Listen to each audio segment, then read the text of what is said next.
할렐루야. 우리 서로 인사하겠습니다. 하나님 은혜가 함께 하시 바랍니다. 반갑습니다. 우리 성도님들이 기도해 주시고 성원해 주셔서 지난 한 주간 동안 이 베트남 여행을 잘 마치고 돌아왔습니다.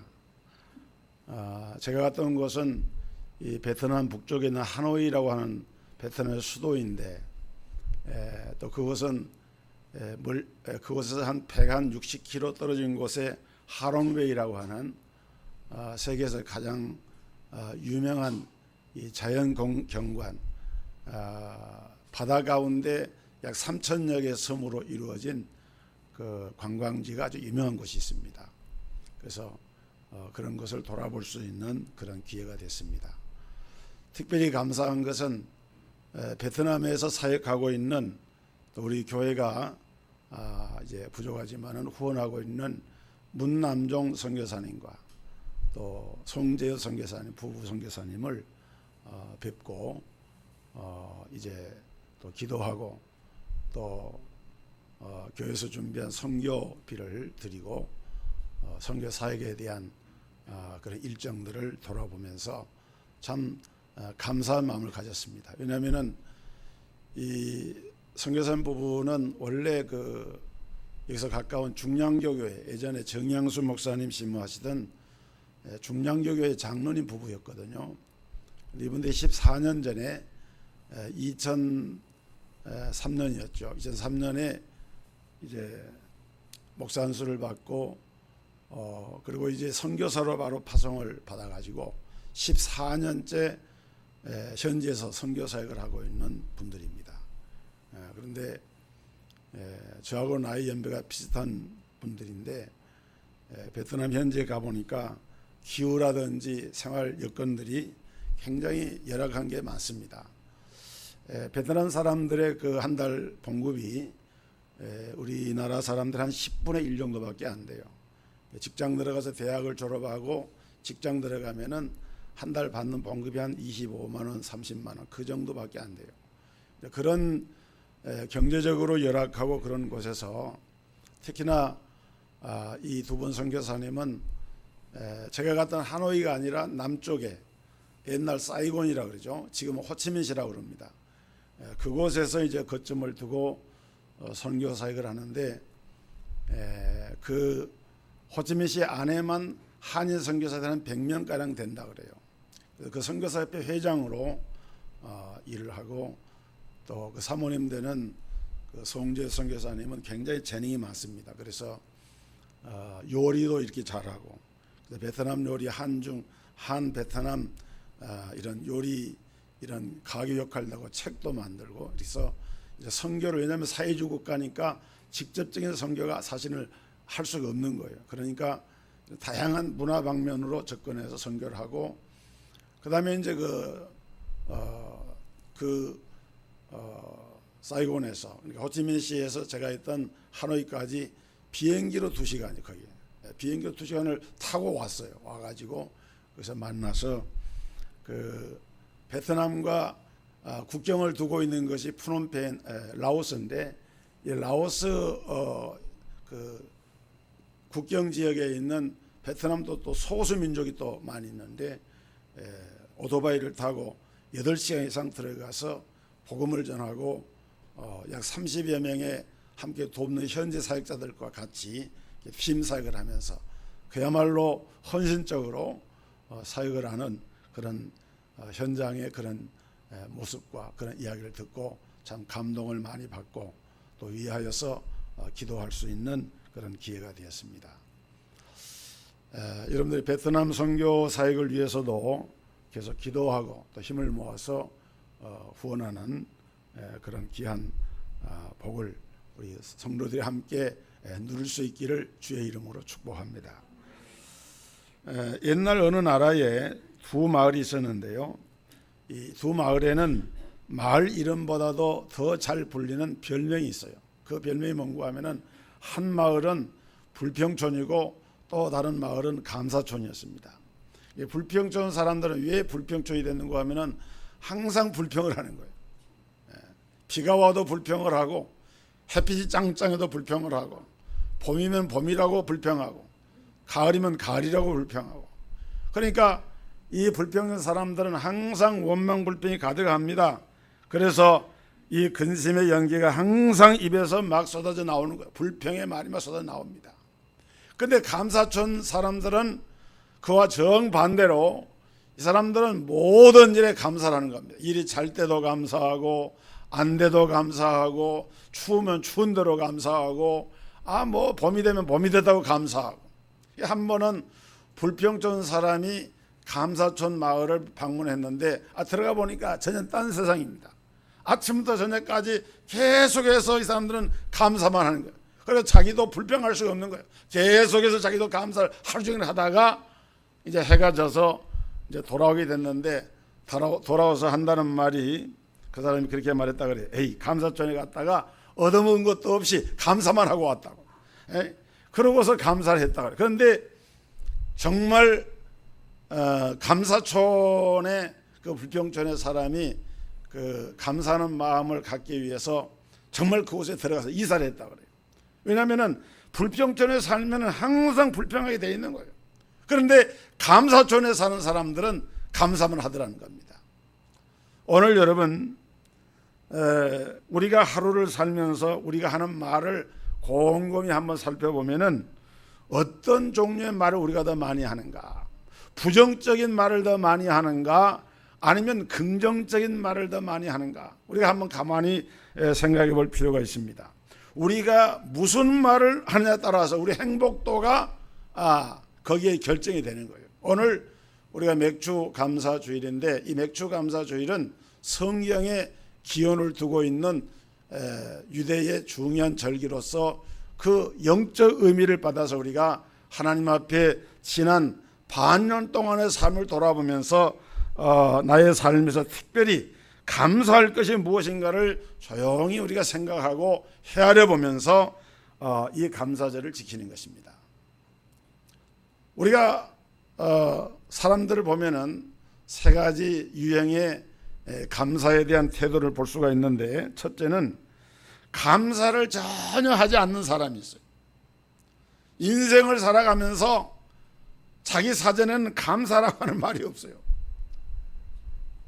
그러니까 이 사람은 전혀 감사가 없는 겁니다. 특별히 하나님을 믿지 않는 사람들 가운데는 그런 사람이 엄청 많아요.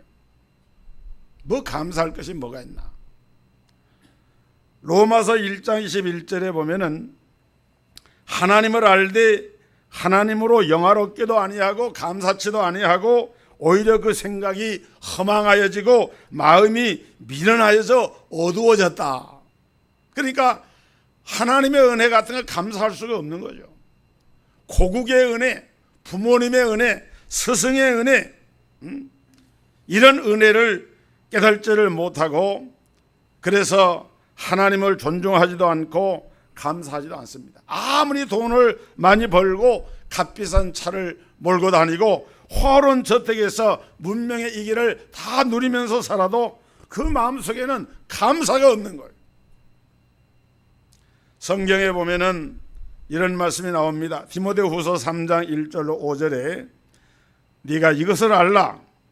말세에 고통하는 때가 이르리니 사람들이 자기를 사랑하며 돈을 사랑하며 자긍하며 교만하며 회방하며 부모를 거역하며 감사치 아니하며 거룩하지 아니하며 무정하며 원통함을 풀지 아니하며 참소하며 절제하지 못하며 사나우며 선한 것을 좋아 아니하며 배반하여 팔며 조급하며 자고하며 쾌락을 사랑하기를 하나님 사랑하는 것보다 더하며 경건의 모양은 있으나 경건의 능력은 부인하는 자니 이 같은 자들에게서 네가 돌아서라. 사도 바울은 믿음의 아들 목회자 디모데에게 편지하면서 말세에 나타날 많은 현상 가운데 하나가 사람들이 하나님 앞에 감사체를 하지 아니한다. 이 감사하지 않는 사람들, 개인주의, 이기주의, 향락주의, 돈이면 다 된다고 하는 황금 만능주의, 그리고 무도덕주의로 이렇게 흘러간다고 지적하면서 우리 신앙의 사람들은 그런 것들에서 돌이켜라, 그런 것들을 따라가지 말아라, 이렇게 경고의 말씀을 주고 있는 것입니다. 여러분, 동물의 세계를 가만히 보세요. 동물들도요, 자기 새끼를 얼마나 사랑하는지 몰라요. 끔찍하게 사랑합니다. 어떻게 보면은 요즘 세상에 참 죄송한 얘기지만은 아기를 낳은 엄마가 아빠가 자기 아이를 죽이고요, 뭐 아기를 죽여서 무슨 냉장고에다가 넣었다가 그걸 시신을 유기하고 이런 얘기가 보도될 때 보면 참 무서워요. 그런데 동물들은 자기 새끼를 죽이는 법이 없어요. 얼마나 끔찍하게 짝을 이뤄서 새끼를 낳고 기르면서 사랑하면서 위험한 것이 있으면 안전한 곳으로 대피를 시키고, 우리 인간과 비교해서 그 동물의 그 자기 그 종족을 사랑하는, 새끼를 사랑하는 그러한 그 모습은 참 감동적인 게 많습니다. 근데 아무리 동물들이 자기 새끼를 사랑해도요, 동물들이 하나님께 예배를 드린다거나 동물들이 하나님께 감사하는 모습은 있을 수가 없습니다. 찾아볼 수가 없어요. 감사는 누가 할 수가 있느냐? 동물은 하나님께 감사할 수가 없어요. 하나님을 예배는 누가 할 수 있느냐? 동물은 하나님께 예배를 드릴 수가 없어요. 오직 하나님의 형상대로 지음받은 우리 인생만이 하나님께 감사하고 하나님을 예배할 수가 있는 것입니다. 여러분, 철학자 임마누엘 칸트는 인간 중에는 동물과 같은 사람이 있고 인격적인 사람이 있다, 그런 말을 했어요. 또 성경에도 우리 기독교에서는 사람 가운데는 본능적으로 살아가는 사람이 있고 거듭난 은혜의 인간이 있다, 이렇게 말합니다. 동물적인 사람, 본능적인 사람은 절대로 하나님께 감사할 수가 없습니다. 인격적인 존재, 중생에서 거듭나서 하나님을 바로 아는 사람만이 하나님께 진정한 감사를 드릴 수가 있다는 말입니다. 여러분, 감사를 전혀 모르는 사람이 있는데요, 왜 감사하지를 못하고 원망을 하는 것인가? 두 가지 이유를 생각할 수 있는데, 그 첫째 이유는 자기가 받은 바 은혜를 망각하기 때문입니다. 하나님께로부터 받은 은혜를 망각을 해요. 우리가 이스라엘 백성을 보면은 이스라엘 백성들이 애굽에서 영원히 종으로 살 수밖에 없었는데 하나님께서 특별한 은혜를 베푸셔서 그들을 애굽에서 이끌어내십니다. 그리고 하나님의 일방적인 사랑과 은혜로 말미암아 이들은 애굽을 탈출해서 이제 나오게 됩니다. 우리가 성경에 보면 아는 대로 이스라엘 백성들이 애굽 땅에 살 때에 무슨 독립투쟁을 한 것 아닙니다. 애굽에 있으면서 그들이 군사력을 모아가지고 힘으로 탈출한 것 아니에요. 전혀 그들이 예상하지 못하고 상상하지 못했던 방법으로 하나님께서 하나님의 절대적인 주권에 의해서 모세를 택하셔서 그 애굽에 들여보내가지고 애굽에 들어가서 하나님께서 이스라엘 백성들을 이끌어내신 거예요. 오늘 전적인 하나님의 은혜가 아니고서는 그들은 애굽에서 나올 수가 없었습니다. 특별히 홍해를 건넌 사건이 이것을 반증합니다. 홍해를 건널 때 배를 타고 건넌 것 아닙니다. 비행기 타고 건넌 것 아니에요. 어떻게 건너갔습니까? 하나님께서 홍해를 갈라주셨어요. 홍해가 육지같이 갈라져서 바다 한가운데 길이 난 거예요. 여러분, 홍해는 작은 바다가 아니에요. 제가 가서 보니까 홍해에는 수만 톤급의 유조선이 들락날락거리고 바다가, 저는 홍해라 그래서 물이 빨간 줄 알았어요. 근데 가보니까 안 그렇더라고요. 물이 시퍼런 강물이, 깊은 강물이 출렁거리는데요, 그렇게 곱고 맑을 수가 없어요. 그 깊은 강물을 하나님의 은혜로 바다 한가운데다가 길을 내셔가지고 이스라엘 백성들이 건너간 것 아닙니까? 나중에 따르던 애굽의 군대가, 그 전차부대가 거기에 다 바다 한가운데 들어갔을 때에 모세가 하나님의 지시를 따라서 지팡이를 내미니까 갈라졌던 물이 다시 합수가 돼가지고 거기에 수장이 된 것 아니에요. 여러분 보세요. 하나님께서 놀라운 방법으로 이스라엘 백성들을 그렇게 구원하셔가지고 그래서 출애굽기 15장에 보면은 바위를 건너편 언덕에 이르렀을 때에 모세의 누이 미리암이 하나님을 찬송을 하고 그 구원받은 은혜를 감사하면서 말과 그 기병에 탄 기병들과 그 모든 애굽의 군대를 저 홍해 가운데 수장을 지키신 여호와 하나님의 구원의 하나님을 찬양하면서 하나님께 영광을 돌리는 그 모습을 볼 수가 있어요. 여러분 그렇게 해가지고 출애굽을 했는데요. 거기서 발행을 해가지고 한 사흘길쯤 가다 보니까 가져갔던 물도 다 떨어져 버리고 마실 물이 없는 거예요.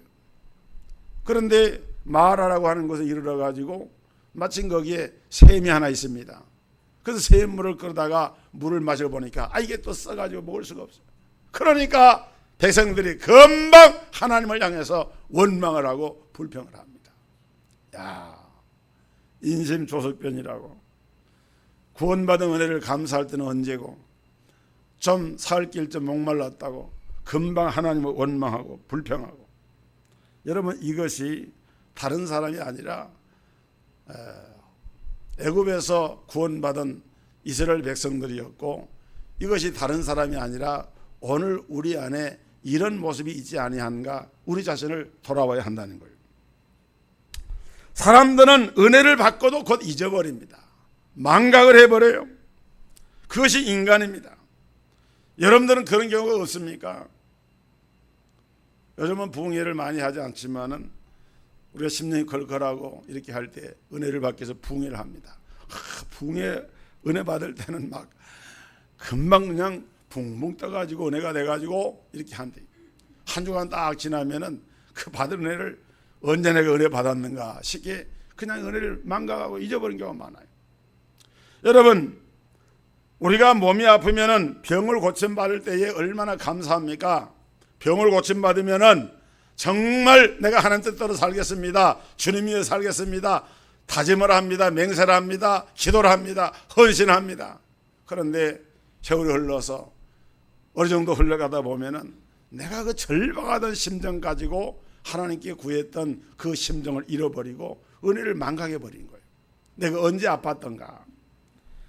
여러분 받은 바 은혜를 망각을 합니다. 또 한 가지 우리 인간의 체험과 경험이라고 하는 것은 한계가 있다고 하는 것을 알아야 합니다. 사람들은 그런 생각을 해요. 체험이 중요하다. 자기가 경험한 것, 체험한 것은 확실하다고 생각을 합니다. 그런데 여러분 그렇지 않은 것 같아요. 물론 신앙의 체험이 중요합니다. 그러나 신앙의 체험이라고 하는 것은 절대적인 것이 아니에요. 예수님 제자들 보세요. 예수님 제자들이 체험을 얼마나 많이 했습니까? 변화산상에서 베드로, 요한, 야고보 세 제자가 변화산상에 예수님같이 올라갔을 때 예수님이 모세와 더불어서 엘리야와 더불어서 말씀을 나누시고 예수님의 모습이 변형이 돼가지고 아름다운 모습으로 변형되신 모습을 봤을 때 주여 여기가 좋사오니 우리가 초막 셋을 짓되 하나는 주를 위해서 하나는 모세를 위해서 하나는 엘리야를 위하여 하사이다 라고 하면서 그렇게 은혜를 받았던 것이 변화산이었어요. 그런데 그런 체험했지만은 그 체험이 얼마나 오래 갔습니까? 또 보세요. 예수님의 제자들은 사람이 죽었다가 살아나는 것을 3번이나 목격을 했습니다. 병든 나사로가 죽었다가 예수님이 살려내셨죠. 그 다음에 그 과부의 아들을 향해서 예수님께서 살려내셨죠. 회당장 야이로의 딸을 살려내셨죠. 여러분 그 죽은 자를 살리시는 예수님을 그들이 목격하고 보았지만은 그걸 체험했지만은 그런데 예수님 제자들은 막상 예수님이 십자가에 돌아가셨을 때 뿔뿔이 다 흩어져 버리고 말았습니다. 나는 주님을 알지 못한다. 베드로는 부인하면서 심지어는 저주까지 하면서 그렇게 주님을 등지고 말았던 주님의 제자들 그 모습 속에 바로 저와 여러분의 모습이 담겨져 있는 거예요. 우리 인간은 체험을 하고 경험을 해도 그때뿐이에요. 그것이 우리 신앙을 지탱하는 최종적인 그러한 근거가 되지 못한다는 거예요. 오히려 은혜를 받았다고 하는 이들이 더 실망을 끼치는 일들이 많이 일어납니다. 이스라엘 백성들을 보면은 그걸 우리가 볼 수가 있어요. 그렇게 많은 체험을 했지만은 그들은 끝까지 그 믿음을 지키지 못했습니다. 그러므로 우리는 깨어 있어야 되고 기도하고 하나님의 은혜를 망각하지 않도록 해야 한다는 거예요. 두 번째는 조건적으로 감사하는 사람이 있는데요. 이런 사람들은 내가 무엇을 받았기 때문에 조건부적으로 감사하는 거예요. 일이 잘 되고 형통하면 감사하고 잘 안 되면 원망하고 낙심을 합니다. 어떤 사람은 직장에 들어가면 감사하고 해고를 당하면 원망하고 낙심을 해요. 사업이 잘 되면은 그걸 감사하는데 사업이 또 안 될 때도 있잖아요. 그러면 그냥 원망이 금방 나오는 거예요. 시험에 합격하면 감사하고 안 되면 낙심합니다. 이런 사람들은 어떤 사람들이냐? 마치 얕은 물에서 헤매는 그런 신앙과 같아요. 여러분, 깊은 신앙의 바다에 들어가는 사람일수록요, 자기가 현재 삶 속에 현실에 부닥치는 그런 일들에 좌우해서 살아가는 것이 아니라 그를 초월할 수 있는 신앙, 내 형편과 사정을 초월해서 오늘 깊은 신앙의 바다로 우리가 들어가야 된다는 거예요. 에스겔서에 보면은 성전 동쪽의 문지방에서 물이 흘러내려 가지고 1천척, 2천척, 3천척, 4천척 그 측량할 때마다 물이 깊어집니다. 처음에는 발목에 잠기다가 그 다음에는 허리에 잠기다가 그 다음에는 가슴에, 그 다음에는 온 몸을 적시는 물이 돼서 능히 헤엄할 수 있는 창이라는 물이더라. 여러분의 신앙의 감사의 생활이 얕은 물이 아니라 어떤 환경 속에서도 자유롭게 수용할 수 있는, 헤엄칠 수 있는 그런 창이란 은혜의 강수, 이런 감사의 강수에서 넘쳐나는 감사를 하나님 앞에 드릴 수 있기를 주님의 이름으로 축복합니다. 이런 감사가 우리에게 필요해요. 여러분, 성숙한 감사는 어떤 감사인고 하면은 이것은 초월적인 감사이고 이것은 범사에 감사하는 것인데, 오늘 데살로니가전서 5장 18절에 사도 바울을 통해서 하나님 주셨어요. 범사에 감사하라. 이는 그리스도 예수 안에서 너희를 향하신 하나님의 뜻이니라. 주님 뜻대로 살기로 했네. 주님 뜻대로 살기로 했네. 우리 찬송하죠. 주님 뜻대로 살겠다고. 근데 주님 뜻이 뭔가요? 범사에 감사하는 것이 주님의 뜻이라는 거예요. 범사가 뭔가요? 모든 일이 범사입니다. 일이 잘 되거나 안 되거나, 시험에 떨어지거나 합격하거나, 내 몸이 건강하거나 성취 못할 때나, 사실 어떻게 보면은 범사에 감사한다고 하는 것이 제 자신부터도 결코 이것이 쉬운 일이 아니에요.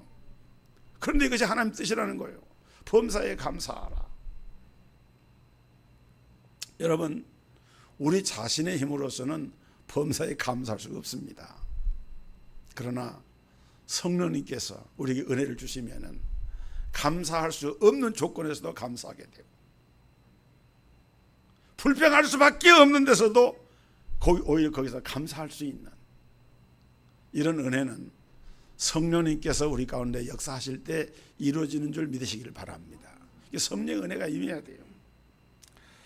또 여러분, 감사라고 하는 말이 영어로는 thank라고 하는 말인데, 이 thank라고 하는 말은 생각한다고 하는 말에 think라고 하는 말에서 왔다 그래요. 그래서 영어에 이런 말이 있습니다. think and thank. 생각하라 그리고 감사하라. 감사라고 하는 것도요, 그냥 좀 생각을 해봐야 돼요. 왜 우리가 감사해야 되는가? 감사할 조건들을 찾아보면서 생각을 해보면서 감사를 해야 돼요. 이게 어떤 성도 여성도가 이제 신앙생활을 하면서 남편이 밤마다 늦게까지 술 마시고 그야말로 술 주정뱅이가 돼가지고 밤늦도록 술을 마시고 들어오면 술 주정을 합니다. 하루는 이 술에 골아떨어져 있는 남편을 보면서 이 부인 성도가 남편 옆에 앉아서 신세 타령을 했어요. 왜 우리 남편은 이렇게 술만 마시고 늦게까지 속을 썩이고 그런가. 그래 이제 막 불평이 나는데 목사님 설교가 생각났습니다. 범사에 감사하라. 목사님 설교할 때 범사에 감사하라는 말씀이 생각이 나서 가만히 제가 생각을 해본 거예요. 감사를 생각을 해야 됩니다, 여러분. 가만히 생각해 보니까 그래도 이런 남편이라도 술쟁이 남편이라도 남편이 없다면 내가 과부 소리를 들 텐데 과부 안 됐으니까 내가 감사하지 않은가. 또 가만히 생각을 해보니까 술 취해도 길거리에 누워있지 않고 집안에 기어 들어와서 그래도 잘 때는 집안에 들어와 자니까 그게 감사하지 않냐. 또 가만히 생각해 봤어요. 생각해 보니까 그래도 주일날이면은 자기가 교회를 가는데 남편은 교회는 안 가지만은 자기 집을 지키느라고 집에 있어주니까 감사하더라고요. 또 가만히 또 생각해 봤습니다. 가만히 생각해 보니까 자기는 안 가면서도 미안하니까 교회 가서 헌금하라 또 헌금을 주더래요. 그러니까 또 감사한 거예요. 그래서 생각해 보니까 술주정미 남편이라도 없는 것보다 있는 게 훨씬 더 감사하다는 거예요. 그래서 막 그때부터는 하나님께서 성령님께서 마음에 감동을 주시니까 하나님께 기쁜 얼굴이 돼가지고 막 감사하면서 찬송하고 있는데 술쟁이 남편이 자다가 이제 깬 거예요. 보니까 자기는 술 취해서 떨어졌는데 자기 아내가 얼굴이 그냥 성령이 기분이 충만해가지고 이런 모습을 보니까 이상해가지고 당신 뭐하고 있냐고. 나 하나님께 감사하고 있다고. 뭐가 이렇게 감사하냐고. 그래서 얘기를 했대요. 지금 얘기한 걸 하나하나 얘기하면서 나 이래서 내가 감사하다고. 그때 남편이 감동을 받았어요. 그러냐고. 그럼 나 이번 주일날 내가 당신 따라서 나도 교회 한번 나가줄게 그러더래요. 그래서 교회 나갔다는 거 아니에요. 아멘하는 분에게 이런 복이 임할지어다. 하여간 여러분 감사할 일이 없으면요 생각을 해보세요. 그러면은 감사할 게 생깁니다. 하박국의 노래 여러분 아시죠? 우리의 양이 없고 외양간에 소가 없고 포도나무에 소출이 없고 무화과나무에 열매가 없을지라도 나는 여호와를 인하여 기뻐하고 여호와의 구원을 인하여서 여호와를 찬송하리로다. 하박국 선지자가 하나님의 말씀을 하박국 선지자는 유명한 믿음의 선지자입니다. 로마서 1장 17절에 오직 의인은 믿음으로 말미암아 살리라 이 말씀에 근거해서 말된 루터가 종교 개혁을 일으켰어요. 이 로마서 1장 17절의 말씀의 원형이 어디에 있느냐? 하박국 선지자가 한 말씀이 나와요. 믿음으로 말미암아 산다. 외양간에 소가 없고 우리의 양이 없고 포도나무에 소출이 없고 무화과나무에 열매가 감람내에 소출이 없다 할지라도 나는 여호와를 인하여 기뻐하고 여호와의 구원을 인하여서 기뻐 노래하리로다. 할렐루야. 없어도 눈에 보이지 않아도 내 형편이 어려워도 하나님 앞에 전천후 신앙, 전천후 감사, 이것이 바로 우리 예수 믿는 사람들에게 하나님이 당부하신 말씀이에요. 이것이 하나님의 뜻이다. 범사에 감사하라. 이것이 너희를 향한 하나님의 뜻이다. 이렇게 말씀을 하고 있어요.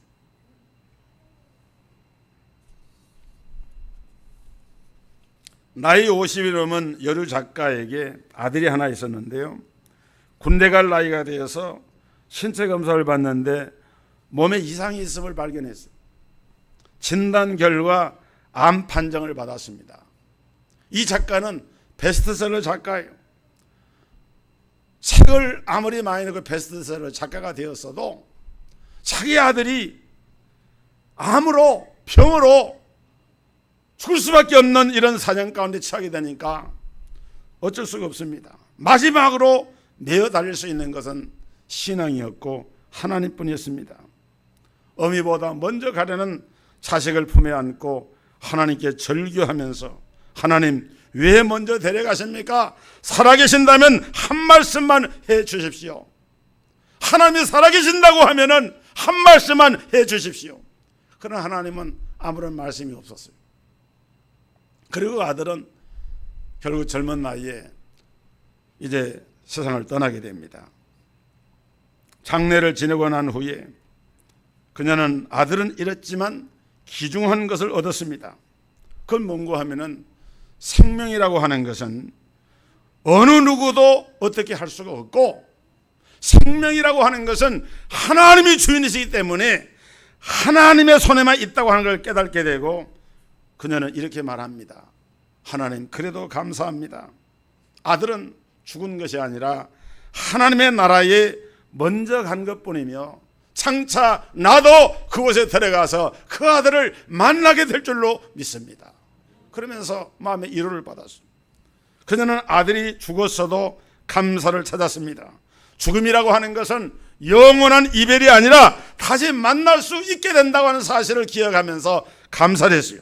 그리고 소설을 다시 썼는데 그 소설의 이름이 주여 한 말씀만 하옵소서. 이 자전적인 소설이라 그러는데요, 이 소설을 쓴 작가가 여류 작가, 유명한 작가죠. 박완서라고 하는 작가입니다. 여러분, 현재 무엇에 감사하고 있습니까? 여러분 잘 아시죠? 1620년 9월 달에 영국의 청교도들이 이제 메이플라워라고 하는 배를 타고 102명의 청교도들이 배를 타고 석 달 며칠 동안 항해를 해가지고 그해 12월 달에 미국의 동부 해안인 프리머스라고 하는 항구에 도착을 합니다. 추위에 죽고 영양실조로 죽고 괴혈병으로 죽고 48명이 죽었다 그래요. 배를 타고 가다가 102명 가운데 48명이 죽었어요. 그 나머지 사람들이 그곳에 이제 도착해가지고 육지에 올라가지고 그 추위를 이겨내면서 봄에 씨를 뿌립니다.